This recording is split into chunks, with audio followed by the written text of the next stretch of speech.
ODM is not in government.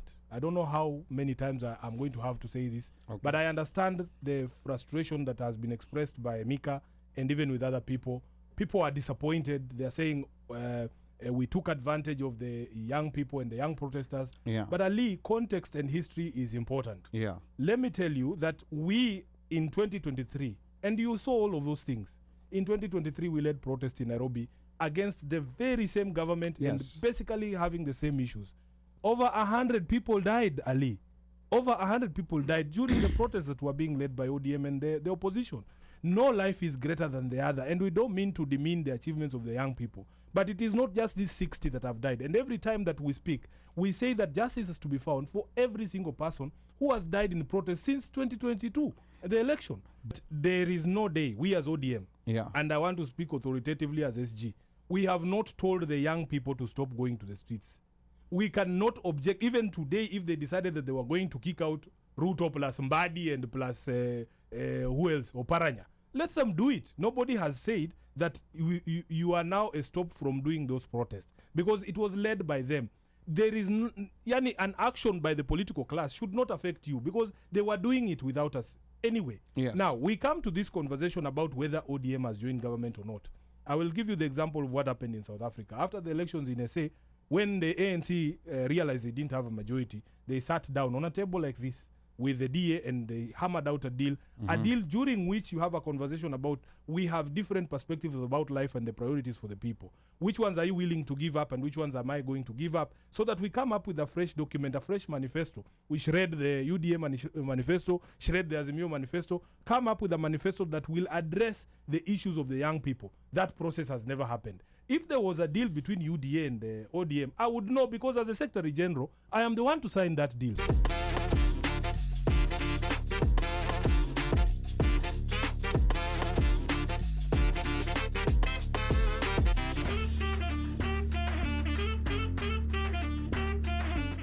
Thank you. First of all, I want to say, I don't know if everybody has ever told you thank you, but I want to say thank you for that day during Occupy Parliament when you went and stood in front of those two policemen who were shooting and actually managed to stop them from shooting into crowds. Thanks for that. You risk your own life putting yourself in front of the gun that was aimed, and that saved several lives that day. So I want to say that I'll say thank you for you. I'll give you flowers for that.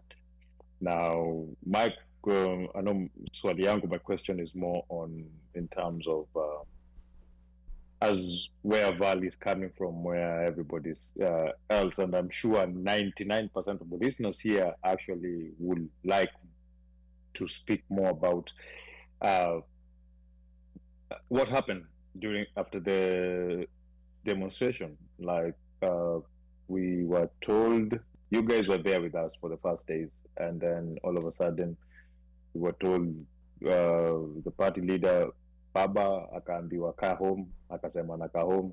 Then kidogo tuko nakaanza kujitokeza, one day anasema ameitwa dialogue, mara anasema end dialogue. Like he said like 3 times he's not going to dialogue with the government, then the dialogue with the government. Then the next thing we're hearing is a formation of a broad-based government, and your party gets a few people elected. So that means, so one of the things, clarity is that we have some of the people on your party saying you're not part of government, that those are just people who are nominated, but they happen to be from your party. So are you guys part of government? And if not, are those people who are in government from your party going to leave that party and join government completely and be part of government?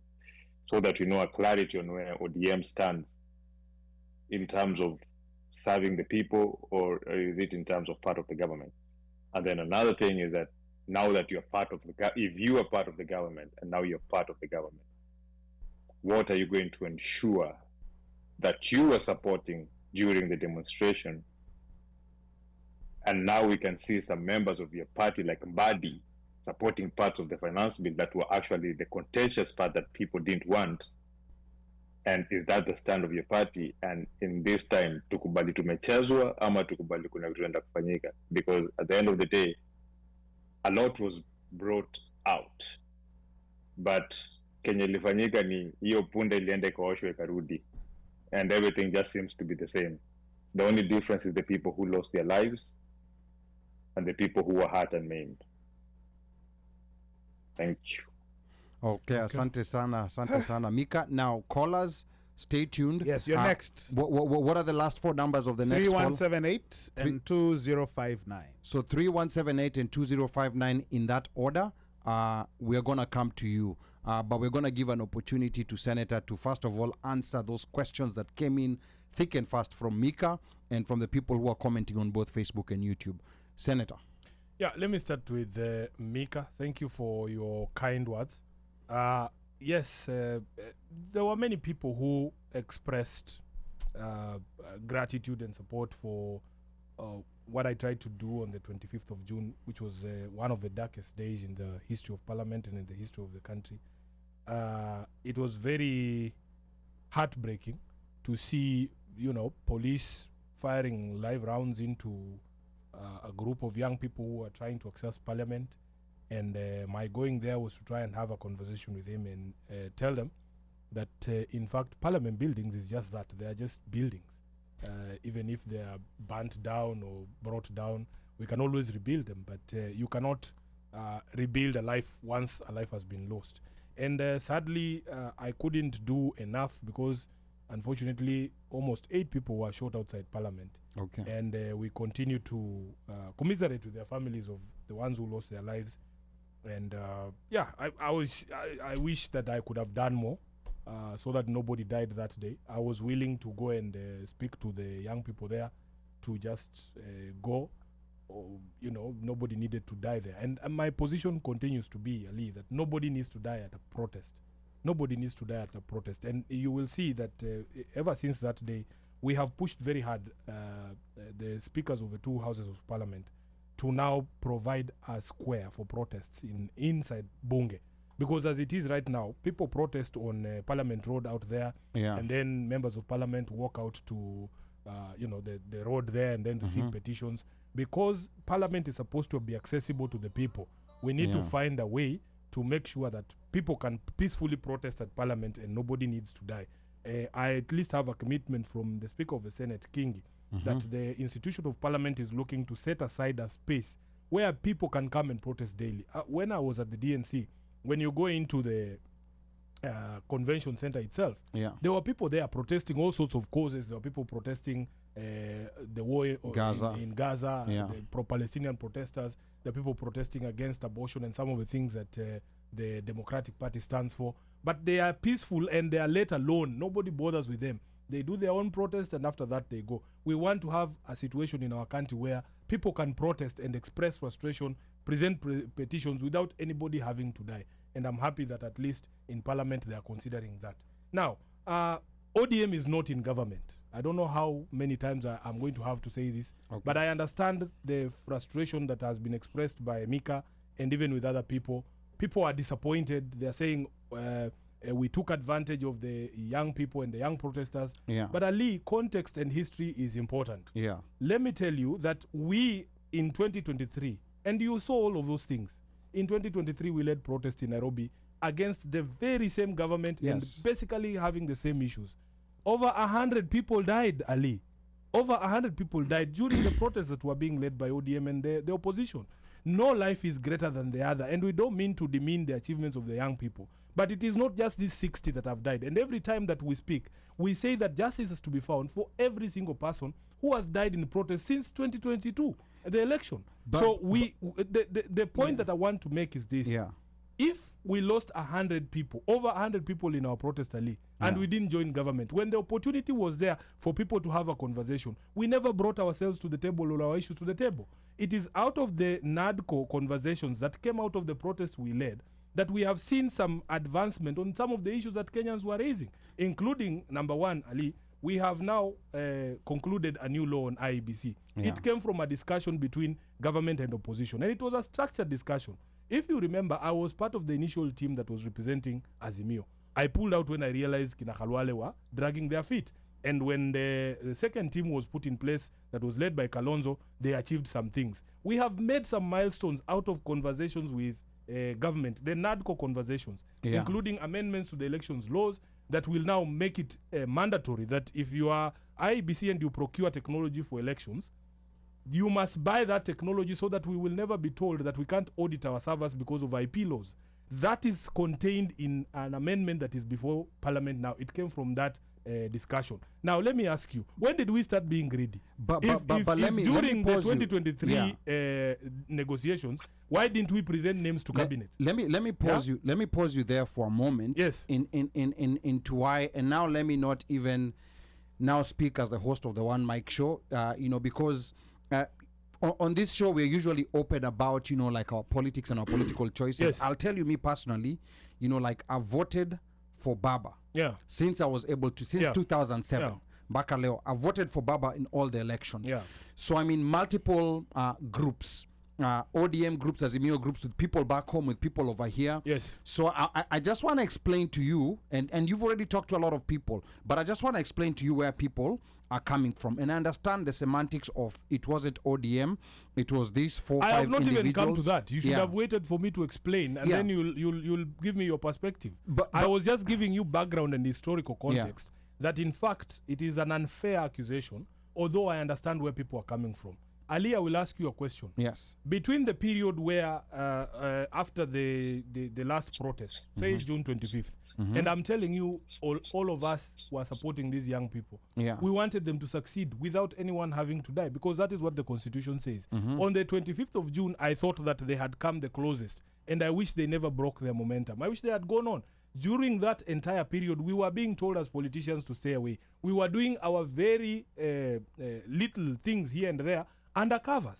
We were helping people when they go to hospital. We were getting people bailed out of police stations with the Law Society of Kenya. You can check with the president of the LSK how many people are bailed out of the police custody without speaking, without saying that we're actually doing it. Because a national movement such as the one that the young people began has to bring all of us together. The outcome of that movement affects all of us. So we are all invested, even though they were saying they don't want anything to do with us. Now, between the time the young people took over parliament and the time that Ruto dissolved his cabinet and named a fresh cabinet, how long was it?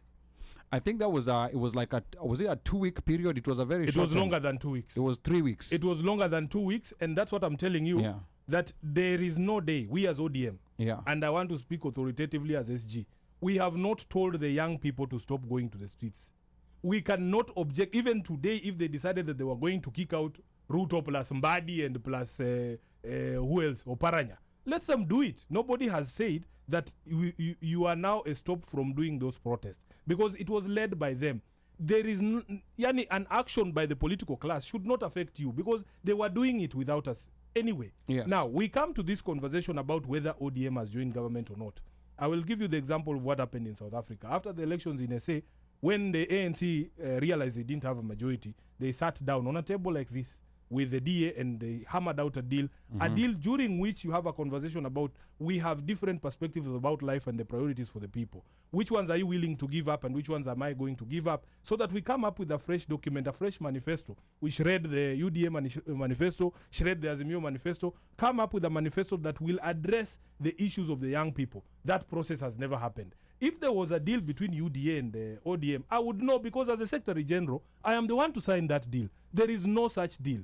What happens is Ruto has access to all these political leaders. He has access to all of them. He can definitely call does, them and yeah. ask them, why would you be willing to consider? Now, his motivations are for you to ask him. He can explain why he was motivated to pick Mbadi. Because as I said, Mbadi knows nothing about bottom-up. I know him. He has been my chairman all this time. So these people, it is incumbent upon them. When they are called as individuals and asked to join cabinet, it is their decision. I don't share in that decision. Even now when people ask me, he has asked me about, say, governmental policy right now. I cannot speak for government. I'm not government. If you want to, government has its own spokesperson. They are there, Kina Mwaura are there, and the others, Kina Hussein Mohammed. They can come here and explain government policy. Yeah. Me, as a legislator, and knowing full well that ODM is not part of this government, you will see that we will continue to hold these people to account. And in fact, the members of ODM expect that we will do that. We will continue to do our jobs as an opposition political party. So I want to say categorically here, and this is the position we have stated. Number one, these individuals are available for the president to tap them. Anyone in Kenya can be tapped by the president. That does not bind the political party called ODM. That is why they resigned from their positions as officials of ODM, you know. So these accusations, people are throwing us mad at us because we are a low-hanging fruit. Wanasema also sisi huwa tumekuwa tumejiekelea juu sana in terms of ideals. And the expectation, of course, is when we appear to sleep or when we give explanations that are not satisfactory, of course we will be attacked. I totally get that. But in the fullness of time, the truth will emerge, and you will continue to see us doing our job as the opposition party. So maybe you can. So the Senator, issue here. Senator, I have one interjection in something that you said. Okay, go ahead, Mika. Go ahead, Mika. So, I'm glad that you are able to say, as a party, as the SG, you don't know anything about what's happening, and that ODM didn't get into this. But then, when you say that just a political action should not interfere with how the people are doing, let's be honest here. Baba was caught on camera saying several times, "Don't go to the streets." No. Yes. No. Yes. Let me explain. Hold up. Let me explain the question of the national conversation. You know, because that one is what you are referring to, saying that it was time to dialogue. I myself read multiple statements calling for a national conversation. There is a difference between a national conversation and a dialogue between two political parties. The national conversation, just let me explain. You know, at some point, Ali, you must allow me to explain. If you have a better explanation, then come and sit in my seat. But I am being honest with you. I'm telling you, the national conversation that we had proposed, and by the way, even when these young people were resisting that national conversation, do you know it is happening? See, I saw them the other day with the president in a town hall. That is exactly what we had proposed for them. We said, let us get the leadership of the country in one room, right? And let these young people vent and tell them off and tell them what they want to see with their country, what they want us to do with the country.